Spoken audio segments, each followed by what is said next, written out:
A ver, la situación del Perú da para conversar con una persona como el doctor Hugo Neira, que él es director del Instituto Superior de Gobierno de la Universidad San Martín de Porres, pero además es sociólogo, es historiador, digamos que también es filósofo, aunque hay que preguntarle si es psiquiatra o chamán para poder explicar lo que está pasando en el Perú y después hablaremos de Sudamérica. Hugo, ¿cómo estás? Buenos días. Muy bien, muchas gracias por la invitación. La verdad que esto que es una sorpresa, como tú has dicho, de repente tengo karma o casualidad o azar. Ocurre que como estoy, como tú has dicho, como director del instituto, me faltan unos libros míos, estoy contando cómo llegué a Chile. Me faltan unos libros míos que están muy bien guardados en Santiago. Y decidimos con mi mujer irnos por una noche y 2 días, nada más. El tiempo en que estábamos en el avión, no sabíamos qué estaba pasando, y cuando llegamos a Santiago, al aeropuerto, ya estaba con lo que llamaron ellos el estallido social. Ya estaban en el momento de prohibición, de toque de queda.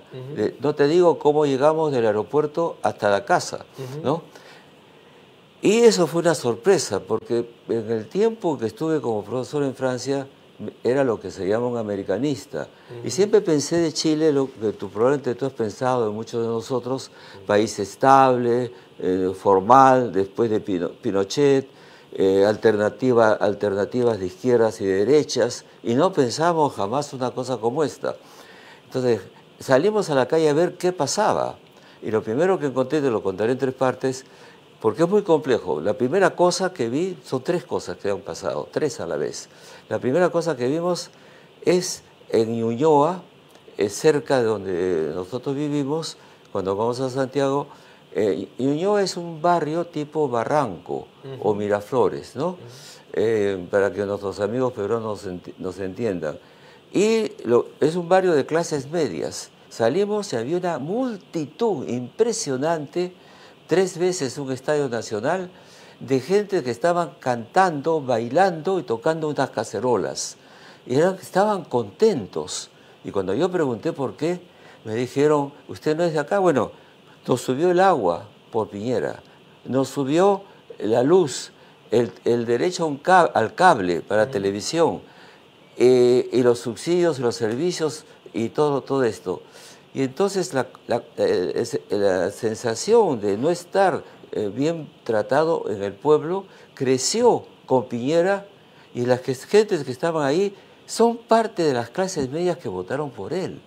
Entonces lo primero que me vino a la cabeza mirando, fíjate qué divertidos estaban, que ahí es un meeting en el cual está el Guasón. Era la fiesta. ¿Fiesta de qué? De que le estaban poniendo la sociedad civil al gobierno un límite. Hasta acá llegamos. No te admitamos que sigamos pagando tantos impuestos. Fíjate, siempre pensamos que cuando un país salía de la pobreza y no iba a haber problemas sociales. Hay otros nuevos problemas sociales. Ya, a ver, ahí nos detenemos, porque hay algo que la gente no logra entender. Pese a que Chile es un país cercano al Perú, desde el punto de vista geográfico es obvio, limitamos con ellos, social, cultural, étnicamente es muy diferente. Para comenzar, es un país prácticamente alfabetizado todo. Es muy difícil encontrar un chileno que no sepa leer y escribir, pero además que no entienda un párrafo, porque en el Perú hay un analfabetismo inmenso desde el punto de vista funcional. O sea, en teoría la gente sabe leer, pero gente de clase media no sabe entender un párrafo. Lo estamos viendo con todo lo que está pasando ahorita con la desinformación de la prensa y gente que opina sobre temas complejos constitucionales, legales. Gente que no está en capacidad de entender un párrafo, menos va a entender la complejidad de una disolución congresal. Pero Chile además tiene otra particularidad. Chile tiene una clase media estable, un PBI per cápita muy grande, pero además Chile tiene solamente costa y sierra, y tiene una costa y una sierra facilita, porque en la costa, el Ande y Argentina. Es decir, no hay una lejanía en el chileno como podrías decir, pues, mira cómo vive la gente, pues, en Ayaviri, ese Perú profundo de Arguedas, donde hay gente que demora 3 días en Acémila, pues en caballo para llegar a ver un foco. Eso no hay en Chile. No la hay. Hay interconexión eléctrica, los servicios de salud son 20 veces mejor que el Perú, no 20, 30. Las universidades son muchísimo mejores, las públicas y las privadas. Todo es mejor en Chile. Y sin embargo, ¿no? Basadre decía, Chile es un país largo, a lo largo, una espada al borde del Pacífico, ¿no? Por esto que fue siempre así. Y entonces, la pregunta que uno se hace, acá se viene abajo un mito. Cuanto más crece un país económicamente, más estable es, no necesariamente. Pueden pasar revoluciones en países que ya están estables. A ver, el tema de la inequidad, que es hiper complicado manejarlo, y yo les puedo decir varias cosas, ¿no? Les puedo decir que en la Revolución Francesa había unos poquitos ricos, una clase media que es la de la burguesía y el clero, Así y un es. tercer estado, el estado llano, que era inmenso. Todos, absolutamente Así todos es. y todos los campesinos eran oprimidos por el marqués, por el conde, por el duque y por el rey. Pasan cientos de años y uno va a Rusia y pasa exactamente lo mismo. Así es. En Rusia era el zar, su gentita y todos los demás absolutamente oprimidos. Los reaccionan los franceses violentamente y matan al rey, decapitan y tal. Los rusos hacen exactamente lo mismo. Pero en Inglaterra, en donde también habían inequidades, hay revolución industrial y la reina sigue gobernando hasta el día de hoy. Entonces, cada país y cada etnia y cada razón de ser y sentir es diferente. El fenómeno chileno es bien difícil de entender para nosotros, porque si nosotros viviésemos como los chilenos sería nirvana. Conviene entenderlo, porque mi interés, como tú comprenderás, es qué pasa en Chile y qué pasa también con el Perú, que puede pasar, porque el modelo es el mismo, el modelo neoliberal, ¿no es cierto? Bien, entonces lo que tengo que decirte sobre eso es que lo que es Chile, para sorprendernos, en primer lugar, ellos tienen un ingreso per cápita a $15.000, el Perú está en 6.000. En pobreza no tienen pobreza extrema, No, pues. y la pobreza es 8%. Entonces, ¿cómo es posible que un país así tan avanzado estén tan enojados y fastidiados? Lo que he visto, y vuelvo a lo que he visto, no he visto en ningún momento en esos mítines, ni en las marchas, izquierda o derecha. Se llaman el pueblo. Es el pueblo que ha salido a la calle, ¿no? Y yo llamaría universitariamente la sociedad civil, los que no somos políticos. Tú no tienes un cargo político, ni yo tampoco, somos la sociedad civil. Y probablemente el amigo amable que nos escucha, pues lo mismo. Y entonces, la sorpresa que uno tiene es que me llevó la sorpresa de comencé a hablar con la gente. ¿Qué les falta? Y me dijeron, en primer lugar, señor, no todo es negocio. ¿Por qué razón no tenemos salud y educación gratuita? Y yo le dije, ¿en qué lugar? Me dijo, en Canadá la hay, en Europa la hay. ¿Por qué no la tenemos? Y entonces les falta la salud y la educación. Fíjate el grado de explotación que han hecho de las clases medias el sistema económico liberal, por desgracia se han equivocado, ha hecho de tal manera que el costo de tener un examen médico de estos complejos, ¿no? Una toma de estas que cuesta... Tomografía axial computarizada en una máquina que te escanea y que cuesta $2 millones de dólares. Eso, el precio en Santiago es igual que los Estados Unidos. Y no ganan lo mismo, los americanos el 53.000. A ver, hay que y otra cosa más, la educación. Esa es la gran... carísima en Chile. Quiere que entender algo la gente. Cuando la gente le dicen gratuita, para nosotros los peruanos es gratis. Hugo Neira, que ha vivido tanto tiempo en Francia, sabe que no hay lonche gratis. O sea, gratis no es en Francia la educación pública, ni gratis es, no. Pagas impuestos y enormes. El Estado redistribuye y te da un buen servicio de salud y un buen... Y ojo, y en el 68 hubo un problemón inmenso en Francia, que era supuestamente el país de las libertades. En Alemania también es gratis, pero tú pagas impuestos. Y lo mismo pasa en Canadá, en donde la salud pública, o en Inglaterra, es gratis, entre comillas. Pero la gente, el concepto de gratis acá no es el mismo que allá o en Chile. Acá gratis es el absolutamente informal, que no paga impuestos, que no tiene agua porque no tiene, no sé, catastro urbano, ni tiene número de suministro, que no paga luz porque no tiene luz. Entonces, para él gratis es gratis. En Chile tan gratis no es. Pues tú me estás cobrando impuestos y yo soy el baile de los que sobran. Claro. El mecanismo también en Europa es eso, ¿no es cierto? Altos ingresos, porque la persona es muy competente, en primer lugar. Está muy bien formado. Luego, altos ingresos. Luego, altos impuestos. Con esos impuestos se le da a los mayores de edad, ¿no? La pensión, y se le da a los jóvenes la posibilidad de ir a la universidad sin grandes gastos. Pero entonces, el tema es que lo que vi es lo siguiente: contra Piñera, no piden un cambio de sistema, quieren que él se vaya. Y yo me pregunté por qué. Incluso tengo ahí unas fotos en que él está como un demonio incendiado. ¿Cómo un hombre como Piñera ha perdido tal popularidad? Primero, por la imposición de los impuestos, y en segundo lugar, porque evadió los impuestos. Fue un escándalo.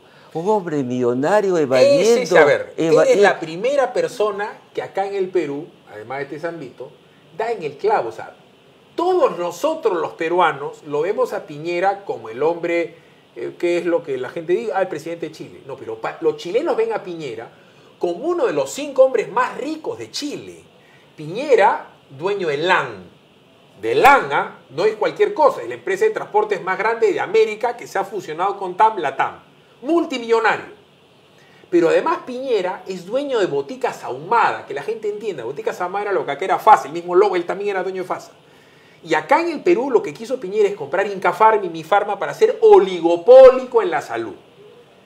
Entonces lo ven a él como el que me ha cobrado la medicina cara. Toda la vida ha sido millonario por cobrarme el pasaje de LAN caro, por cobrarme la medicina cara. Y lo que la gente no sabe, o de repente Hugo no recuerda, es que el hermano de Piñera, que es un economista reputadísimo en Chile, es el inventor de las AFPs. Entonces Piñera personifica, ¿no es cierto?, a lo que pasó en su momento en Francia, en su momento allá en la época de los Romanov. Él es el noble, pues, él es el duque, él es el gran duque, él es el Romanov que me explota y yo vivo mal. Y lo personifica perfecto porque es re prepotente. Pues fíjese cómo se pueden indignar, y con razón, la sociedad chilena, ¿no?, los ciudadanos, cuando ellos, siendo la mitad de población, por la población, de pagar impuestos, pagan el doble que nosotros, ¿no? El doble que nosotros. No hay chileno que se escape de los impuestos. Y un hombre rico como él podría no haber hecho tratar de evitar ese escollo de pagar los impuestos, pero se ha comportado, como pasa con muchos empresarios, llamando a varios abogados muy inteligentes y evadió, y le ponen... Elusión, dicen. En el caso de ellos, sí. A ver, es como cuando el cholo roba, es ladrón. Cuando el blanco roba es lobista. Sí, pues, ¿no es cierto? O sea, claro. Si a PPK le deposita en una cuenta cifrado, se lo dan en Miami, es un lobista con un offshore. Claro. Si se le dan al alcalde de, ¿sabe Dios qué?, en billete, en Cachacán, es un cholo ladrón. Cuando un hiperrico no paga impuestos, elude, lo disfraza. ¡Qué barbaridad! Y ya está. Y es presidente. Entonces, ¿qué ha pasado? Ahí él ha ido a pedir perdón públicamente, porque no le soportaban los impuestos y encima la evasión. ¿Y sabes cómo le ponen? Adiós, Sebastián, vete, Piñera. Le dicen que se vaya.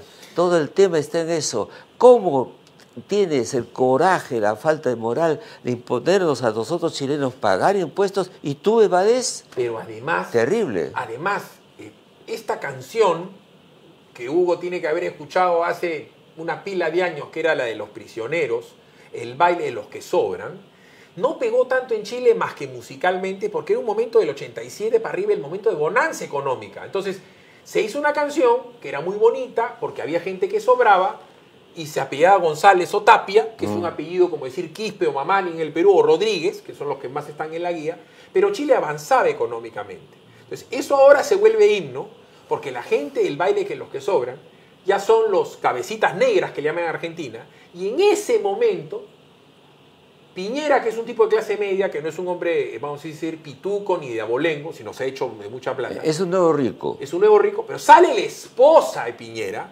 ya así blanca, porque Piñera ya es un cholo como cualquiera, estoy hablando en términos raciales y en términos sociales, pero sale la esposa blanca millonaria, enjollada, rubia, de ojos azules, y dice que obran como marcianos, que son de otro planeta. O sea, ya no es segregación racial, los excluye del globo terráqueo. Y eso le metió gasolina a la protesta, porque Piñera decía que él iba a calmar en 24 horas esto.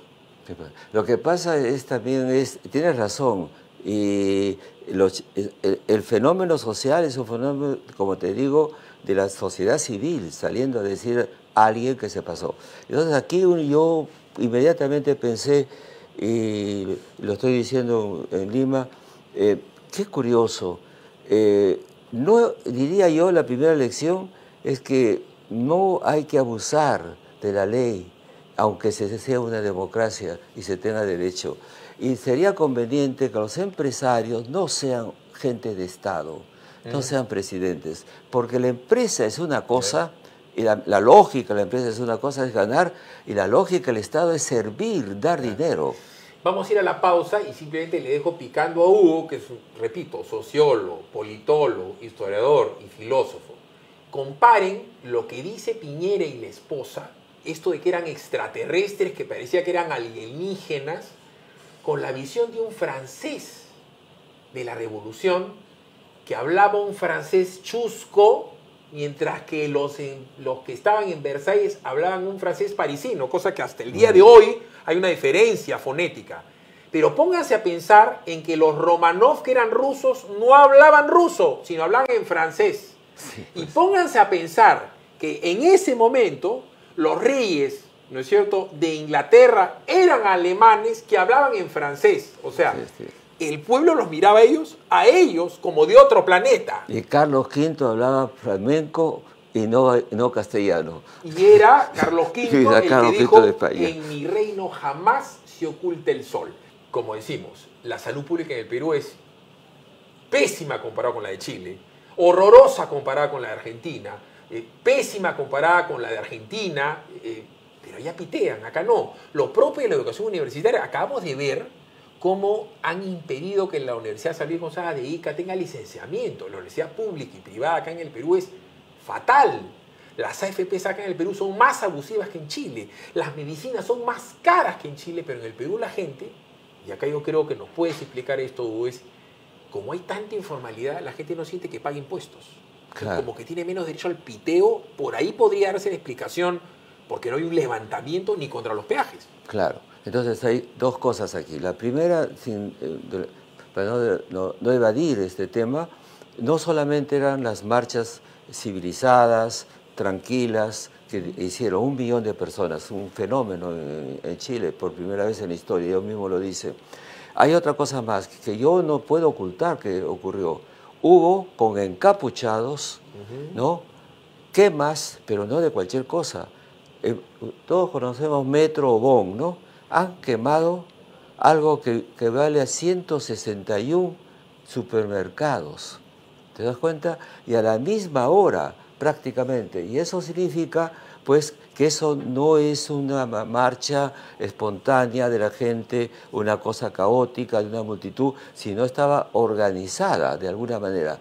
No sabemos quiénes están detrás, pero es presumible fenómenos anarquistas o el interés que puede tener Venezuela y Bolivia para destruir la nave directora del neoliberalismo que ha venido a ser Chile. Además, a ver, miren las otras coincidencias. ¿Quién se quiere erigir como el latinoamericano que apoya al pueblo venezolano y está del lado de los buenos, siendo malo Maduro? Básicamente son dos presidentes. PPK, que hace la barbaridad de abrir las puertas, es Hugo Neira, a su edad, adoptando a 5 chicos pobres. Sí, porque pues eres bueno y compasivo. Entonces, claro, ¿te ocurre decir a tu señora, estos 5 vienen a comer acá? ¿Pueden ser 4? Sí, bueno, pues han venido 850.000. Sí, pues. Pero venezolanos también han ido allá. Pero además, así es, Piñera no solamente también acepta a los venezolanos, que son una cantidad importante, sino que él amenaza con tomar acción armada y que va a llevar a la Fuerza Aérea Chilena. Miren la barbaridad que dijo este soberbio de Piñera, a atacar a Venezuela.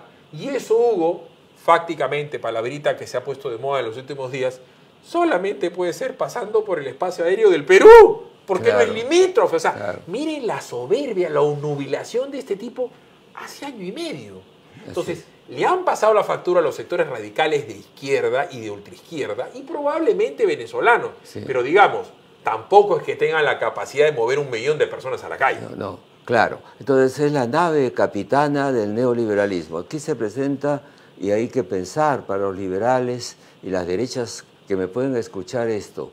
El neoliberalismo produce algo, es real, produce un crecimiento de la economía global, pero produce también brechas gigantescas entre los muy, muy ricos y las clases medias y el pueblo.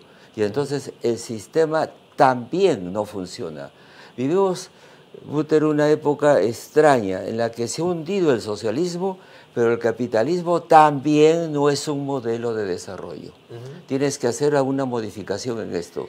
Te acordarás que hubo una corriente europea que no terminó siendo exitosa, que era pues el llamado solidarismo, que era un poco el fin de la balanza, porque en Europa también hay sociedades como Finlandia, como Noruega, Suecia, los países escandinavos, en donde las tasas impositivas son inmensas.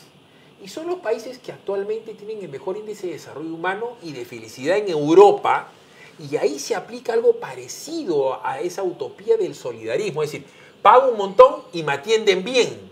Sí, pero fíjate, lo que está fallando en este momento, el sistema neoliberal en Chile como en Perú no tiene como proyección ser un país industrial, un país que entre a la revolución industrial. La revolución industrial es ignorada por nuestros paisanos que ni siquiera en el colegio la explican. Estamos en la tercera o cuarta revolución industrial y no solamente lo ha hecho Estados Unidos y Europa, los países asiáticos, Corea del Sur y el Perú. ¿El Chile qué ha pasado? El tope, han llegado al tope, que podemos llegar nosotros también, del uso de exportación primaria, minería, el cobre, ellos también, y nosotros también. Y entonces ellos han llegado a un tope en que no pueden pasar ese tope porque no producen industria. Y a nosotros nos puede pasar eso mismo. A través de las minerías, en un momento determinado, no logras crecer. Entonces, ¿qué hay que hacer? Dar el salto a la ciencia, a la tecnología, dar el salto. Y eso es tremendo porque no lo pensamos en la ciencia. Lo voy a complicar acá al doctor Neira y le voy a picar el diente para que haga un libro. Vamos a ver, vamos a comparar la situación peruana, semifeudal, con poquísima capacidad de conocimiento técnico, porque no llega a la gran tecnología, a la masa campesina y aborigen de la sierra y la sierra del Perú. Hoy, siglo XXI, no hay redes ferroviarias, no hay camino, no hay luz, no hay agua, no hay desagüe, no hay teléfono, no hay tecnología alguna. Hay grandes sectores del Perú que viven casi en la edad de bronce. Millones de personas hoy. Haga ese esfuerzo, doctor Neira, y compárelo con la etapa previa al boom económico americano de inicios del siglo XX, los 1900, en donde Estados Unidos no tenía ferrocarriles, no tenía el gran acero de Carnegie, no había el gran petróleo de Rockefeller, no había, por supuesto, la gran banca de JP Morgan, sino Estados Unidos era un país de granjeros incomunicados. Y viene una revolución industrial que genera todo lo que le hemos dicho y que une Estados Unidos. Entonces sale la familia Ingalls, se convierte en clase media, ¿no es cierto? Con una radio, ¿no es cierto? Porque las radios tenían alambre de cobre, porque había siderurgia. Hay comunicación, o sea, el internet de la época era la radio, todavía no venía televisión, porque la metalmecánica se convierte en el carro de Ford y comienzan a haber un montón de clase media, estamos hablando de Estados Unidos, 1910, y se convierten a generar los grandes oligopolios. Cranee eso, profe. Cranee la revolución industrial de Inglaterra de la reina Victoria. Igualito, campesinos, palurdos, no había la máquina de vapor, no había la reconversión industrial de los grandes textiles que comenzaron en Manchester.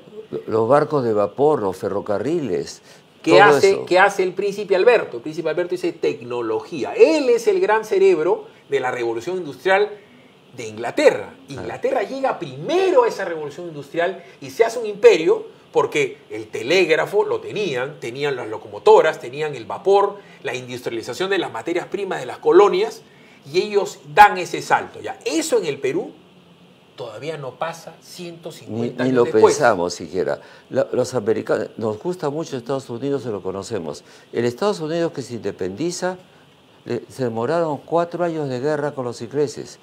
Nuestra independencia costó 14 años de guerra. Y luego eso era una parte del este de los Estados Unidos, y para conquistar el oeste, el lejano oeste, tuvieron 3 líneas de ferrocarriles, no solamente a caballo. Ya estaba en el ferrocarril. Ya, a ver, ¿por qué llega el ferrocarril para que la gente lo entienda? Había un señor escocés que se llamaba el señor Carnegie.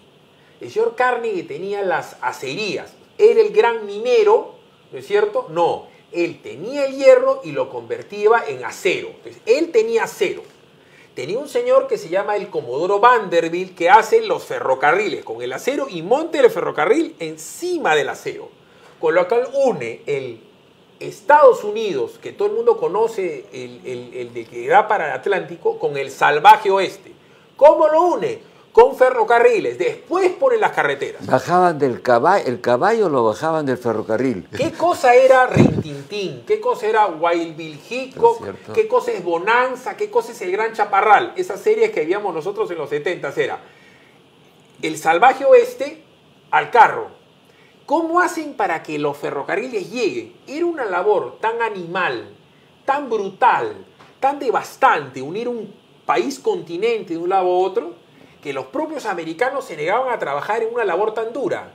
Importan chinos, culíes, esa era la serie Kung Fu. Absolutamente. ¿No es cierto? Así es. Entonces la mano de obra barata y esclavizada llega a Estados Unidos, toda la colonia china y japonesa. Para el ferrocarril central, Meis también hizo trabajarlos a los chinos. Ok, y sí, llegan pues. acá, la gran migración. Entonces, ¿qué pasa? Unen Estados Unidos. ¿Y qué hay en el interín? Para que la gente lo entienda. La Europa pobre de la carestía de la Primera Guerra Mundial hace que vayan muchos migrantes. ¿Y qué hace el Estado americano? COFOPRI. Les da terrenos a holandeses, a irlandeses, a alemanes y pueblan un montón de estados al costado del ferrocarril. El Pioner, ¿no? Que era el que se la familia Ingalls. Entonces, sí, pues, ¿qué hace? ¿Qué cosa se genera?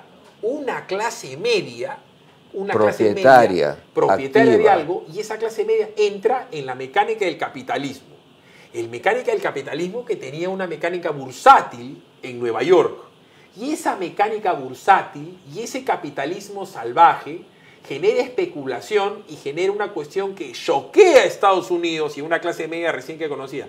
El shock del 30. Claro. Lo que le ha pasado a Argentina 5 veces. Claro. La Gran Depresión. Otra vez discuten el sistema. Y cuando discuten el sistema era porque era oligopólico, porque era abusivo. Obras públicas. Con el Estado desarrollista, claro, aparece Theodore Roosevelt, que era un millonario, pero que tenía un espíritu justiciero, y dice, corten los oligopolios. Es como que acá digas, corta la Gloria en 4. Corta Interbank, Continental en 5 y el Banco de Crédito en 6. Que no haya el oligopolio de la farmacia ni las boticas. O sea, eso pasa. Entonces, eso es un poco lo que quiere el chileno, que haya justicia social y una mejor redistribución, porque pagan impuestos. En Estados Unidos hasta el día de hoy no pagan impuestos. Pero da el salto a la modernidad. Eso es lo que le falta. Y acá en el Perú, a nuestros amigos peruanos le decimos, todo el continente latinoamericano está detrás de la historia. ¿Por qué? No hay un solo país latinoamericano que haya hecho el salto de la revolución industrial. Ni Brasil ni México.